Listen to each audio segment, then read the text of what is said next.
Hello everyone, my name is Pixlriffs and welcome back to the Minecraft Survival Guide, where you can see the login screen has changed ever so slightly. In the bottom left hand corner it says Minecraft 1.21, and as you can see the splash screen looks a little different now, and it even says now with additional stuff.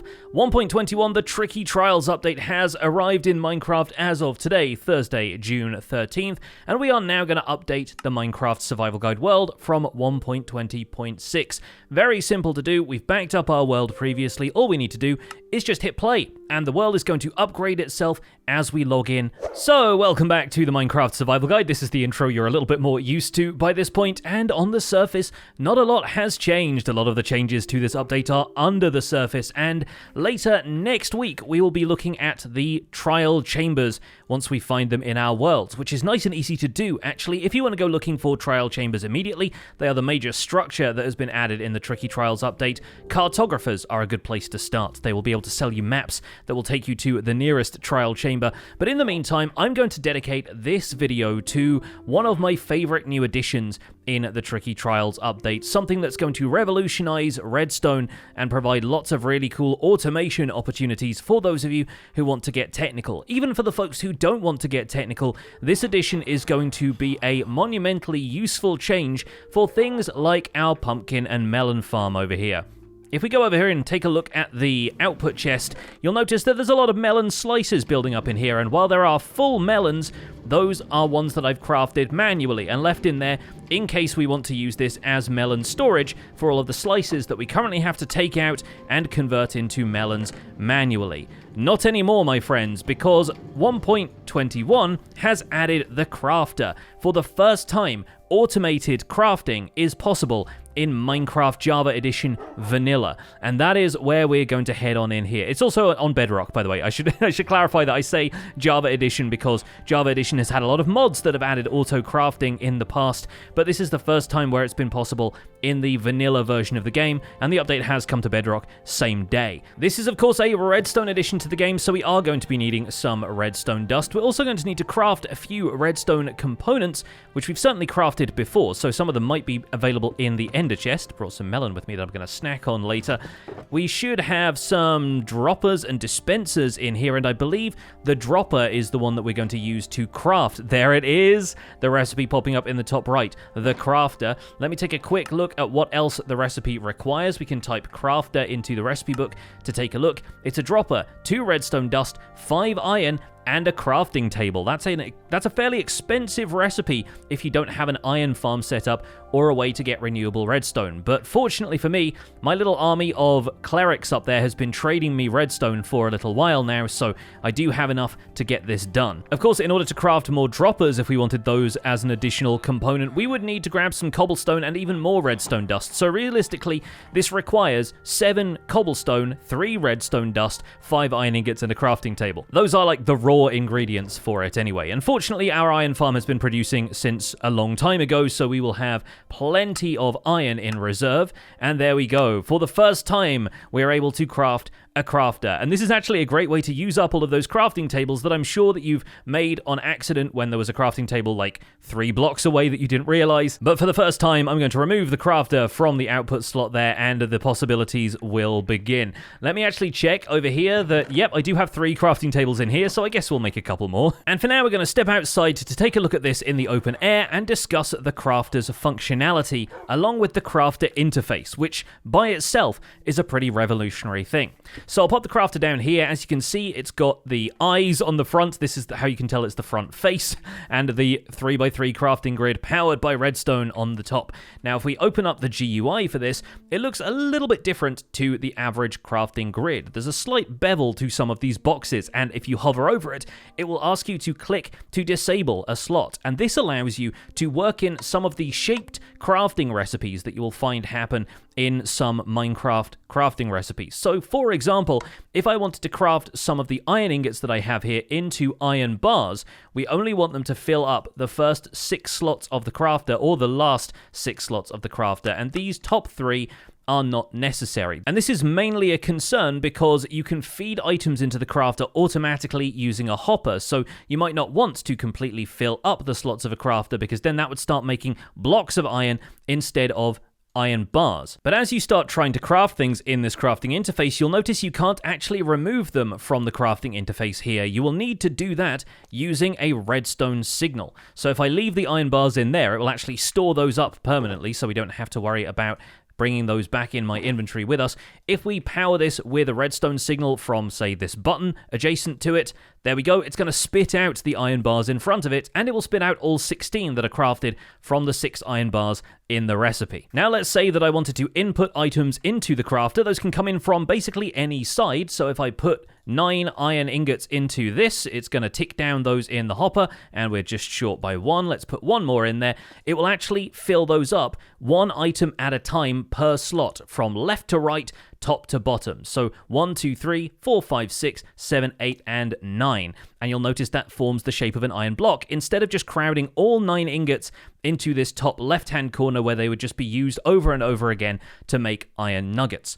If we wanted it to craft iron nuggets, though, we would need to disable all of the other slots of the crafter. And let's say if accidentally we leave one of those and some items make it into the crafter, if it's not possible to craft anything using this as a 3x3 crafting recipe, the crafter's output slot will simply be disabled and you won't get anything coming out of there. So if we want to auto-craft those iron nuggets, we've got to make sure that only one slot of the crafter is available for the material to be fed in. Hopefully this is making sense so far, because this thing is really going to be a redstone marvel, and by the end of this episode we're going to attach it to not only our melon and pumpkin farm, but also to the iron farm, where it can condense these iron ingots back down into blocks so that they can be stored long term and we don't have to worry about turning up there and emptying out the chests every so often. In order for us to do that, though, we're going to have to discuss how the crafter interacts with a comparator. Comparators are really useful for reading the contents of something. They will output a redstone signal based on what is going on inside an interface like the crafter. Having removed all of the ingredients from the crafter, you'll notice the comparator has now turned off and isn't outputting a redstone signal of any strength. Let's take a quick look at that. Over there on the targeted block data, it says power 0. And every slot of the crafter that gets occupied will end up adding 1 to the redstone signal output. So obviously right here, this redstone dust isn't active, but the one next to it coming out of the comparator has a signal strength of 1. We'll briefly dig up the landscape here to demonstrate this with redstone lamps. It's a nice, easy way of demonstrating redstone signals so that we don't have to be looking at comparative power levels constantly. But if we start putting in more of these iron ingots to create the iron bar recipe, for example, we filled up 6 slots of the crafter, and the crafter's signal is now displaying 6 lit lamps, with the 3 at the end unlit. If we wanted to take this all the way to an iron block, that's going to output a signal strength of 9, and all 9 redstone lamps will be lit. But it's also possible to output that redstone signal strength of 9 if you disable slots of the crafter as well. As you can see, with 3 slots disabled and 6 filled with iron ingots, the lamps light all the way to 9. And so if you want to fill up a crafter with a certain crafting recipe and then have a comparator activate it, wrapping this redstone signal back around into the crafter and making sure that the crafter can output whatever item it's crafting, that's how you do it. I'm going to turn this crafter around so it can output kind of towards us over here, and we can wrap the redstone signal back in towards the crafter. Looping it around like this, we have 1, 2, 3, 4, 5, 6, 7, 8, 9 redstone dust. That final redstone dust can feed into a block next to the crafter, and that will provide power to this block, which indirectly provides power to the crafter and allows it to output whatever it is it's crafting. So now, if I disable these 3 slots of the crafter and I feed all of my iron ingots into this hopper, the crafter will count up until it has 6 items, and then it's going to output iron bars, and it's going to do this continuously until it runs out of enough iron to fill up the 6 slots of the crafter, which it's done right there. As you can see, I now have 96 iron bars in my inventory, and we had 2 iron ingots left over, which could make a weighted pressure plate if we filled up the rest of the slots of the crafter, like so. There we go. It popped out a weighted pressure plate for us as well. So this is a nice, simple, but not especially compact crafter circuit, and it's only really possible for it to craft one thing for us unless we go in here and adjust the slots of the crafter. But let's challenge ourselves here. Let's try and create a system that can craft multiple different items from the same resource, using a comparator output signal that's going to change depending on what we allow it to automatically craft. Now, this is going to make a little bit more sense once I start doing this, so bear with me here. If you take an ordinary crafting table and put a single block of stone in it, you get a stone button. If you put 2 blocks of stone in it, you get a stone pressure plate, and if you put 3 in, you get 6 stone slabs. These 3 crafting recipes are all compatible with the way the crafter receives items without us having to disable any slots inside the crafter. But obviously after that, if we put 4 pieces of stone in, they need to be in a specific shape in order to make stone bricks. So we can't necessarily have a crafter that will craft us either stone slabs or stone bricks because the shapes of those recipes aren't very compatible with each other. But can I set up a crafter with a series of inputs that are going to detect how much stone is in there, and we can assign it whether we want it to craft stone buttons, stone pressure plates, or stone slabs? Yes, we can do that. First of all, the comparator output leaving the back of this is going to produce a signal strength of 1 whenever it simply receives 1 piece of stone in here. We're going to have this redstone signal output into a block. On the other side of the block, we're going to have a repeater that will detect the signal through that, and by some more janky redstone wire, we're going to have that signal wrap back around to activate the crafter and produce a button. Just for the sake of consistency here, we are going to turn this stone block into a target block, because we also want to detect when the comparator reaches a signal strength of 2 and then of 3 for the additional stone pieces that we're going to be putting in here. So this redstone dust will reach a signal strength of 2 once there are 2 pieces of stone in there, and this redstone dust will reach a signal strength of 3. The target blocks will reroute the power into these blocks, which can be rerouted out the other side by a repeater, and we can add a couple of pieces of redstone dust there. So this target block will only switch on this repeater once the comparator reaches a signal strength of 2, and this one will only switch on once the comparator hits a signal strength of 3. They will feed back into the same redstone line, which will activate the crafter, allowing them to output those items. The missing piece of the puzzle is a mechanism that allows us to pull these target blocks out of the way so that it doesn't simply choose the first option every time and produce stone buttons constantly. We want to be able to control it, so I'm going to have some sticky pistons facing downwards towards these target blocks, and if we turn a few of these stone blocks into cobblestone, we can make some levers which can allow us to turn the pistons on and off. Except quasi-connectivity is going to make this concept a little bit more difficult, so let's do something different with this piston in the middle. Or instead, let's activate the pistons using observers, which only produce a very short pulse and aren't going to activate either of the blocks around them. So now if we tune these note blocks using the right-click button, that actually allows us to determine the output of our crafter. If we select output number 1 and we feed stone into the hopper here, it's simply going to spit out a button every time it receives a single block of stone. That's working just splendidly. If we disable that and activate number 2, this should now start to spit out stone pressure plates every time it receives 2 blocks of stone. As you can see, that's working pretty well too. It's skipping over the button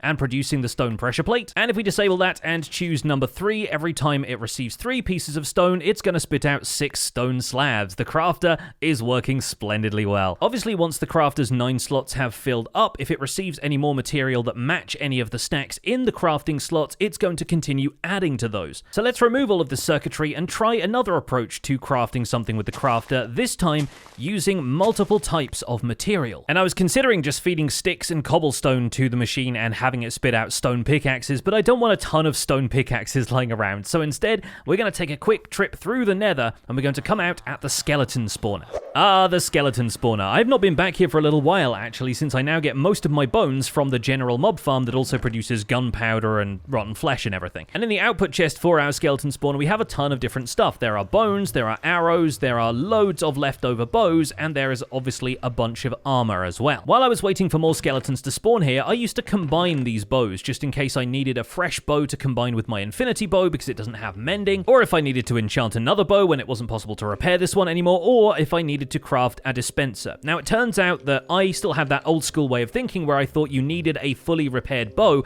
in order to craft a dispenser. You don't. Dispensers can even be crafted using half-broken enchanted bows, and you'll be pretty familiar with the dispenser recipe by now. All you need is a bunch of cobblestone around it like so, you need 1 redstone dust, and you need a bow. And the bow is one of the more annoying things in this recipe because unlike the other ingredients, it doesn't stack. But if we feed the dispenser recipe into a crafter, the crafter can be responsible for crafting something once it receives that bow in the middle, and we can simply stack all of the other ingredients required for the dispenser around the outside. So now it will be able to make us 18 dispensers, basically until it runs out of cobblestone. and we could leave a dispenser with a bunch of cobblestone and redstone attached to the skeleton farm. We could filter out the bones and arrows before they got to the crafter, and then anytime this received an additional bow, it would simply turn it into a dispenser and output that into a chest for us. Which leaves, of course, the problem of the armor. But the fun thing with the armor is we could actually dispense that onto an armor stand, which would fill up with armor,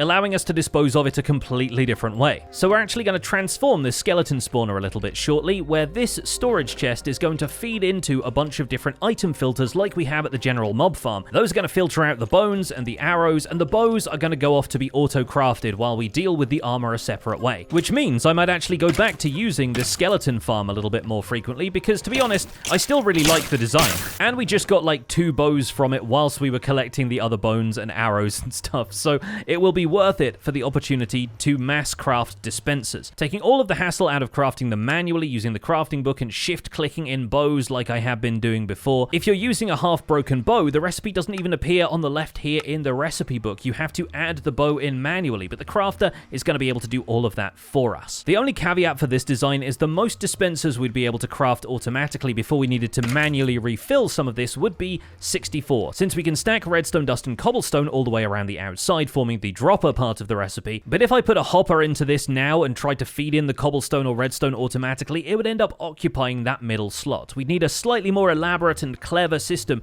to detect whether or not it needed refilling with cobblestone or refilling with redstone dust. But the comparator we're going to have detecting the crafter's contents is only going to look for whether or not there are 9 items in the crafter interface in each of the slots. So this would actually bump it up to power level 9, while this is still only going to leave power level 8, despite the fact that comparators normally read the amount of items that are in a chest or a dispenser or something like that. They typically read capacity. Instead, the crafter generates a signal strength dependent on how many slots are full, regardless of how many items are in each slot. So hopefully that makes sense. It's time to get to work remodeling our skeleton spawner.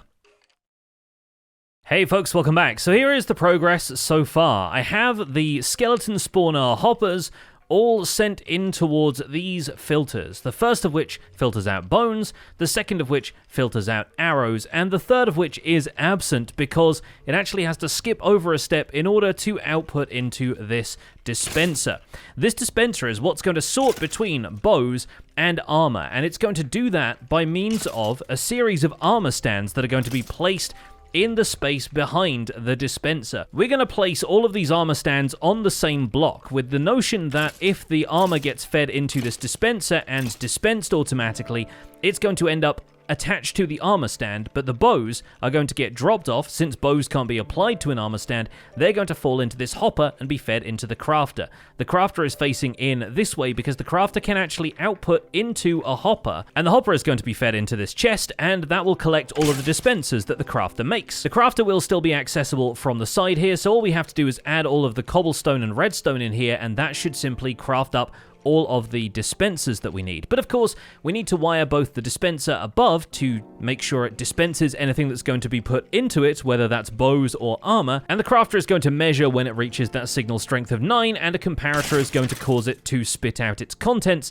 into the hopper that leads into this chest. Right now, because I'm standing basically underneath the spawner, we have a ton of skeletons ready to go, so we better not waste too much more time here. If we have the space behind here, the dispenser is going to be wired up using a typical dispenser or dropper clock. That's nice and simple. We just want a comparator facing out of the dispenser going into a solid block. Let's make the solid block a deep slate tile just so we're being consistent with the blocks that our redstone components are getting put on here. In the gap behind that, we want to have a piece of redstone dust right here. We want another solid block there. That's going to feed back into a repeater. The repeater's going to feed back into some redstone dust, and this is where things get a little bit tricky because we need to make sure that this dispenser is activated by something. Maybe if we're able to squeeze a few more armor stands into this gap already, we can push a block down over the top of them, and then this dispenser could be powered diagonally by quasi-connectivity. Yeah, the system is not quite perfect yet. I need a little bit longer to figure it out because the armor stands are going to stay there collecting all of the armor, but eventually those are going to get filled up. It's going to take a while, but it'll happen. So maybe we'll come back and revise this design in future, but for now, I just want to see the crafter work in action. Either way, we're going to have a piston push this block down over the top of the armor stands. The armor stands are going to look like they're in shadow for now, but we'll close up the ceiling here, and running some redstone wire over the top of this should allow the dispenser to activate. Let's try it. If we put this in here, yep, it spits the stuff out, and that should have ended up in here. There we go. We need to make sure there's a block behind there as well so that the items don't go astray. But this dispenser should now spit out any items it receives, whether they are bows or armor. The armor will go on the armor stands, and the bows will fall off into the hopper. Then, with a little more space over here, we're going to set up a very simple crafter activation circuit that I learned from watching Ep.97. That's going to require us to have two observers, one facing in towards the block underneath the crafter and one facing upwards in the center here. So I'll dig around a little bit. We'll have this one facing upwards like so, and we'll have this one facing in towards that observer so that it powers the block underneath the crafter. On top of that, we're going to place a piece of redstone dust, and that should power the crafter briefly, but it's not going to output anything yet because a single piece of redstone doesn't have a crafting recipe associated with it. We're going to put a comparator facing out of the crafter into this redstone dust. We're going to put a comparator facing the other way, and we're going to put a second crafter over here with all of the slots filled except for one, and that should output a constant signal strength of 8. Once the crafter over here is reading a signal strength of 9 because all of the slots are filled, this redstone dust's power will increase by 1. That'll be detected by the observer. The observer looking at that will detect that it's had a change in state because it becomes powered, and that should send the power to the crafter, spitting out whatever it's crafting into the hopper, and then from there into the chest. So I'm going to drop off some of these redstone components in here, and we're going to grab 7 stacks of cobblestone to go around the outside of this. And I've actually realized that this crafter here is a fairly expensive component to use on this side of the circuit, so I'm going to go with the one that Doc M originally suggested, which was a composter filled up. That should produce a signal strength of 8 once it's full to the brim and ready to produce that last bit of bone meal. There we go. That's a signal strength of 8 in the center, and this should start to produce a signal strength of 9 once we've added the bows in there. So in the meantime, let's give this a try. We're going to do our usual thing of standing on here. The skeletons have been entity cramming in the meantime, and gosh, they make a heck of a loud noise, but in a second, we should see that dispenser kick into life. That is, provided we allow the skeletons to actually drop the bows in the hopper. I think I picked this one up by mistake, but there it goes. It should be headed down there. It gets dispensed. The crafter activates, and oh, it seems to have activated twice there, because it looks like maybe the observer detected when it turned on and then turned off, because it's produced a dispenser and a dropper. So maybe we can do something about this circuit. Okay, after a little bit more testing, we are going to have to rewire this ever so slightly, because there isn't really a great way of preventing the observers from pulsing twice without a little bit more redstone trickery that I don't really want to try and attempt this time around. So instead, we're now going to read the crafter's comparator output through a block, which is going to make it a little difficult to come back and replenish what's in the crafter, but we'll deal with that another time. We're going to have a redstone repeater facing into the block below the crafter. We're going to have a deep slate tile in front of that. That's going to have the comparator on top of it, and we're going to take a side comparator input into this to make sure that the comparator doesn't activate until it receives a signal strength of 9. For that, we'll put another comparator here, and for the moment, I'll put another crafter there with all of the slots disabled so that comparator outputs 9. It switches off this comparator. We'll probably come back and replace that with a lectern with a written book a little bit later. Then we're going to put a redstone dot underneath that. We're going to put a piece of deep slate tile over the top of that, and that should now only activate the repeater underneath here to activate the crafter when the crafter has a signal input of 9 to give to this comparator. So now it's going to craft a stack of dispensers for us before we need to come in and refill that. Let's see if this works by crushing a few more of these skeletons, and yeah, we did get at least one bow there, but I heard the dispenser tick, so we should have another dispenser in here. Yep, we've got one crafted up automatically there, and another one should be along the way once this bow starts to filter through the system, but of course it's got to get rid of all of the bones and arrows first. The bow should be coming through here any minute now, so in a second we'll hear the dispenser tick one more time, and we should find another dispenser waiting for us in the chest. There it goes, and yep, another dispenser right there. Fantastic. So that crafter is in there doing work.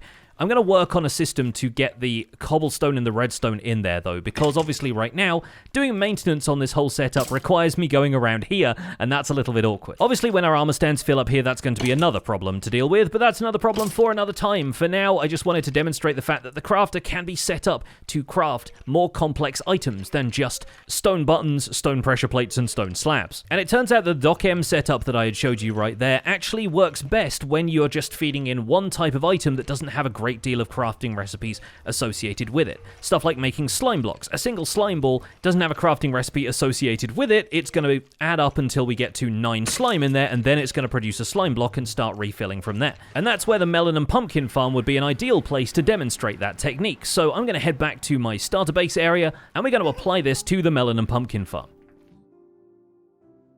First of all, we will need to dismantle the original storage system because it will need to be filtered into a separate chest for melons and pumpkins. So I'm going to take down all of these chests and hoppers. We're going to remove the original stock, and I'm going to make sure those get put in a chest over here so we can feed them back into the system in a moment. We're also going to need to inset this one block further into the wall so that it doesn't entangle itself with the system that's currently auto-unloading the minecart there. That could send a redstone spike through the system that would break our item filters. But instead, we're going to start the filters here. We're going to have them come down here. One of them is going to go through a crafter, the other one can just output directly into chests. In fact, only one of these will need to be an item filter because we just need to filter out the pumpkins first and have the melons go into the crafter. So I'm going to save on redstone here and only set up one item filter. Immediately next to that, we're going to have the hopper face into a crafter. And the cool thing is crafters can be oriented in 6 directions, so you can have them facing up and down as well as side to side. We'll have this hopper in the top feeding all of the melon slices in. Those should start to accumulate in the crafter slowly but surely. And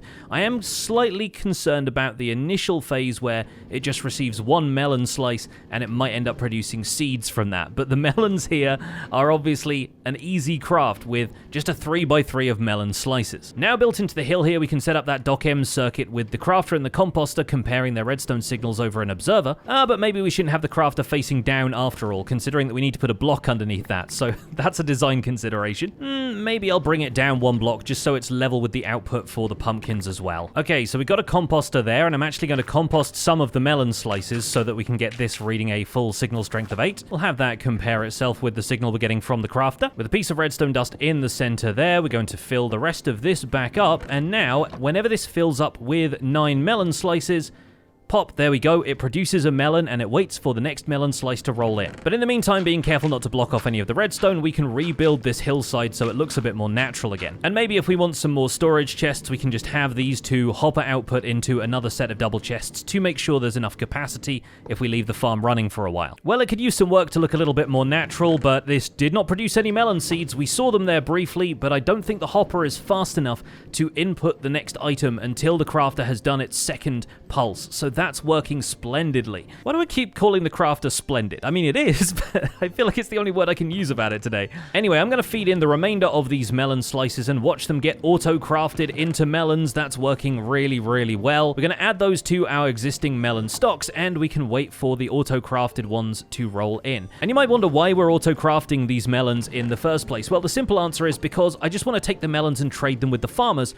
over here in my villager trading hall. The melons and pumpkins make for cheap, great farmer trades, and frankly, I'm not ever expecting to do anything more with melon slices, so having them auto-crafted into melons makes perfect sense. This only took a few seconds to set up, and it's going to be auto-crafting melons for the foreseeable future, so I'm pretty happy with that. The last port of call on our little tour of where we can immediately upgrade our world using the crafter is going to be over at the iron farm, where we are actually going to be saving on redstone components because a while ago someone pointed out something about this farm, and it's that I don't need all of these item filters when the first one is filtering poppies. It's not like the iron farm produces anything else other than iron ingots, so filtering the iron ingots for these 3 filters seems completely unnecessary. In fact, from this point onwards, having more than one set of chests for the iron ingots seems fairly unnecessary because we're going to be auto-crafting them into full blocks, which means that a full row of 9 stacks of iron ingots is only going to take up 1 stack's worth of space once they're all crafted into blocks, which means we've just gotten ourselves about 50 times more storage. I totally forgot that when I built these item filters, I basically built them coming out into a cave.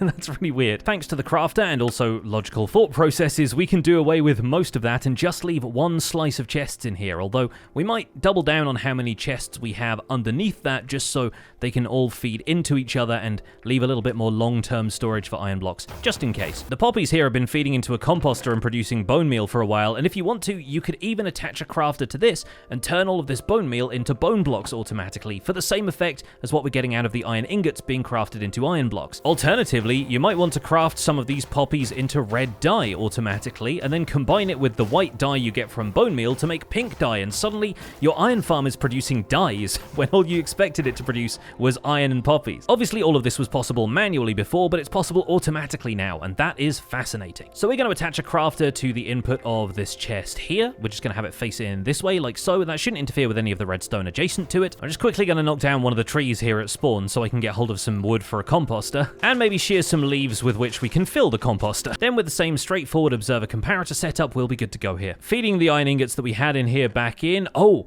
no, it has. It's produced some pressure plates. Okay, so maybe this system isn't going to work out because it looks like maybe it's filling up with 2 iron ingots. Yeah, and then it's pulsing twice because we have a lot of iron coming through here. So yeah, maybe we should probably take this apart. And instead we'll do what we did before, modulate the comparator signal, run it back through this block, and auto-craft that way. The update only came out yesterday. I'm still learning these mechanics. This is all kind of new to me. Here's another cool way you can get a comparator signal strength of 9, by the way. A furnace with a wooden shovel or some other kind of non-stackable item in the fuel slot, and then 46 stackable but not smeltable items in the input slot. I'm going to use that here simply because I had a furnace on me. And as you can see, that's now locking the comparator, making sure that it's only going to output blocks of iron from now on. I'll feed the rest of the iron that we had back into the system to prove that, and in the meantime I have to figure out what on earth I'm doing with all these heavy weighted pressure plates. But that looks like it's going splendid. But that looks like it's running as expected, which is perfect. Alright, I'm learning things about the crafter, learning which circuits work best in what situations, and hopefully you're learning some stuff here as well. Because this is absolutely not where it stops with the crafter. In fact, this is only where it begins. I'm thinking that in the long term of this world, once we get really stuck in and understand the crafter's mechanics, I want to try and build some sort of factory somewhere where we can theoretically craft anything in the game. So I think we're off to a really interesting start with this crafter, and hopefully you folks have enjoyed this little introductory look at Minecraft's latest redstone phenomenon. Thank you so much for watching. My name has been Pixlriffs. Don't forget to leave a like on this video if you enjoyed it, subscribe if you want to see more, and I'll see you folks soon. Take care, bye for now.